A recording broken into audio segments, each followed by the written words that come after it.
नौशाद अली साहब, मैं आपके पास उस तज्जिए से आती हूँ जो अभी रिजवान रज़ी साहब गुफ्तगू फरमा रहे थे कि बड़े मियाँ साहब ने छोटे मियाँ साहब से ये कहा है कि मजीद ब्लैकमेल होने की जरूरत नहीं है, अगर बहुत ज्यादा आपको किया जाता है तो आप हुकूमत से बाहर निकल आए।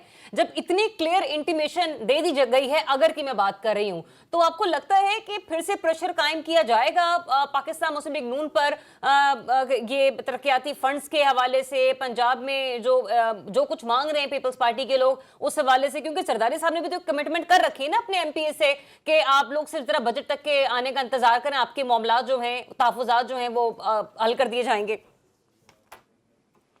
देखिए, ये जो बड़े मियाँ साहब वाली बात बता रहे हैं, ये जरदारी साहब की जो कमिटमेंट थी, ये उसी का जवाब था।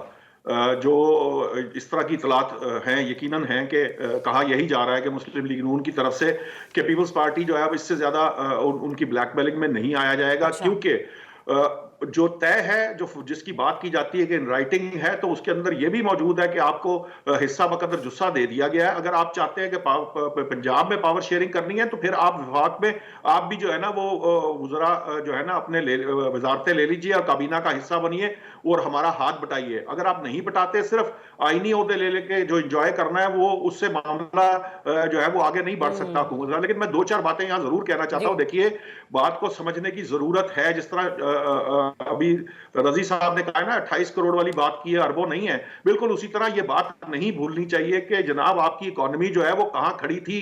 ये बड़ा आसान है, ये आइडियलिस्टिक अप्रोच रखना और कहना कि जी हम अब तक चांद पर पहुंच जाना चाहिए था, हमें चांद तक पहुंच जाना चाहिए। लेकिन चांद तक पहुंचने के लिए जो जरूरियात हैं उनको मद्देनजर भी रखना चाहिए। ये हमारे जो दोस्त अनवर साहब ये जरूर कह रहे हैं कि जनाब वहां पे कन्वेंशन सेंटर पब्लिक के लिए खोल देना चाहिए। ये इतना आसान काम नहीं है भाई। आप जिस मुल्क के अंदर रहते हैं वहां दहशतगर्दी की जो हालत है वो अपनी जगह है। इसी तरह से जो हम जिस मुल्क में रह रहे हैं वहां पे कारकर्दगी के बुनियाद तो सर फिर मुल्क की सलामती या बॉर्डर पर सूरत हाल तो बेहतर नहीं हुई ना, और मुल्क के अंदर भी नहीं, तो फिर वो तो तारड़ साहब जो गिनवा रहे हैं उसको माइनस कर देते हैं, वो भी कॉम्प्रोमाइज है।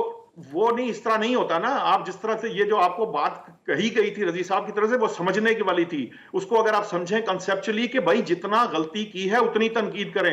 ये स्वीपिंग स्टेटमेंट्स देने से कोई फायदा होगा नहीं। बात सिर्फ समझने की ये है कि जो मैं बात कह रहा था वो ये थी कि आपकी गवर्नमेंट ने क्या काम किया है और क्या नहीं किया। यकीनन ये सारा कुछ जो है ये अवाम तय कर देगी। लेकिन ये बात जरूरी है कि जब भी कोई कंपनी लॉन्च होती है, कोई प्राइवेट सेक्टर में काम होता है, एडवर्टाइज किया जाता है। और ये बयानियों का दौर है। इस बयानिए के दौर के अंदर अगर आप लोगों को ये नहीं बताते तो लोग उसको तस्लीम नहीं करते। तो आप ये कह रहे हैं कि 60 सफ़ों के इश्तेहार देके गवर्नमेंट ऑफ पंजाब जो है वो अपना बयानिया बना रही है। हर दफा बनाती है, यकीनन बयानिया बनाई हर दफा बनाने हर दफा बनाती है। गुरदास साहब ने बनाया। जरियाब, अगर आपने बयानिया बनाना है तो आज का कौन सा मुश्किल है? सोशल मीडिया मौजूद है, नेशनल टीवी मौजूद है। अब मुझे बात कर लेने दीजिए। वो कौन सी हुकूमत थी जिसने अपोजिशन को दीवार से नहीं लगाया?